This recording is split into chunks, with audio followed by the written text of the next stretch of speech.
Tregojnë kaluarën për 2 hoxhallar, të cilët kanë qenë shumë të fokusuar në davet, në thirrje, në islam, të ditur, të mirë, njerëz cilët e kanë kuptuar realitetin e kësaj dhunjaje. Dhe njëri prej tyre përshëndetet me shokun dhe del për tregti. Dhe rruga që është dashur ta bëj ka marrë diku 2 deri në 3 muaj. Mirë po ky kthehet për 3 ditë.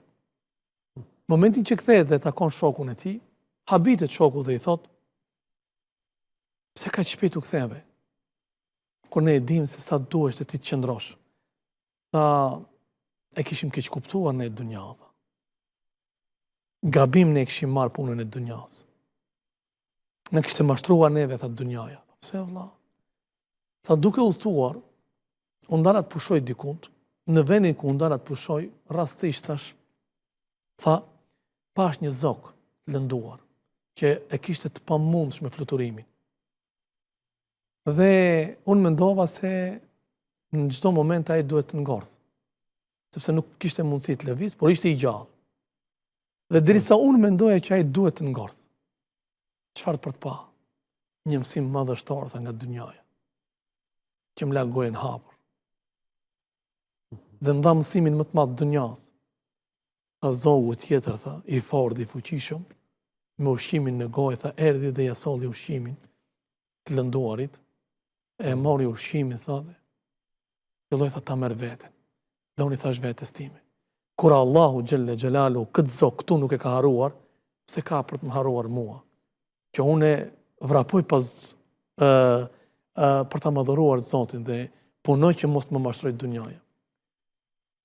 Dhe nga këtu e kuptova, tha, se e kotë është lëvizja dhe puna dhe angazhimi. Por shoku i tij ja dha një mësim edhe më të madh. Se sa mësimi që e mori nga zogu.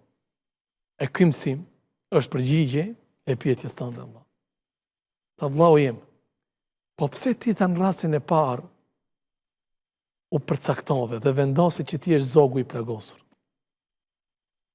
Pse ti nuk mendove sa e bukur do të ishte sikur të jem sikur zogu i cili me ushqimin në gojë solli këtij tjetrit?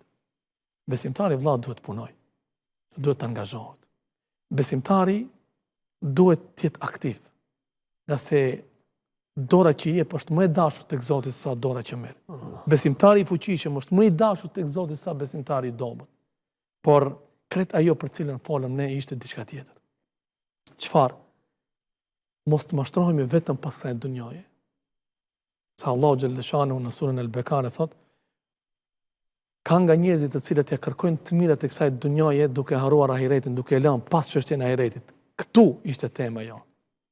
E qartë. Komplet fokusin këtë dunja e kanë. Të mashtruar janë ata të cilët mendojnë se vetëm këtë dunja duhet punojnë. E si duhet jetë çështja e besimtarit? Wa minhum men yaqulu rabbana atina fid dunya hasana. O Zot, na jep nga të mirat e kësaj dunjaje, nga se në këtë dunja jetojmë. Wa fil akhirati hasana. Këtë mos të harrojmë. Dhe nga të mirat e ahiretit. Dhe të punojmë për të mirat e ahiretit. Pse? Kjo është ajo baraspesha që duhet kërkoj dhe duhet ndjek besimtari në jetën e kësaj dunjaje.